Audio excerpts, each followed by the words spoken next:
এই মাত্র আমি কলেজ থেকে আসলাম, এসে এখানে দাঁড়িয়ে একজনের জন্য অপেক্ষা করতেছি। বাহিরে বৃষ্টি হচ্ছে আর আমার কাছে কোনো ছাতাও নাই, যার কারণে বাইরে যেতে পারবো না। তাই এখানে এসে দাঁড়াইছি একটা দোকানের ভিতরে। এখানে দেখেন বাসের হেল্পাররা কিভাবে ডাইকা ডাইকা যাত্রী নিতেছে। এখানে দাঁড়িয়ে দেখা ভালো লাগছে না, তাই একটা চা স্টলে গেলাম, সেখানে গিয়ে বসলাম। বসার পরে একটা রুটি নিলাম, রুটি নিয়ে খেলাম। রুটি খাওয়ার পরে একটা দুধ চা নিলাম, সেটা নিয়ে খাচ্ছি। এখন চা খাওয়া শেষ হয়ে গেছে।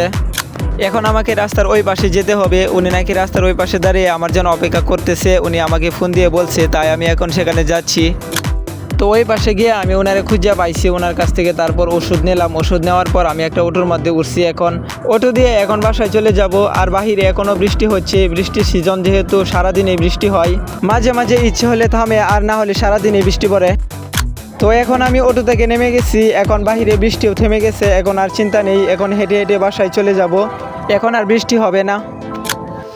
তো গাইস, ভিডিওটি ভালো লাগলে একটি লাইক দিয়ে চ্যানেলটি সাবস্ক্রাইব করে দিন। আর দেখা হবে নেক্সট ভিডিওতে। ততক্ষণ সবাই ভালো থাকেন, সুস্থ থাকেন। আল্লাহ হাফেজ।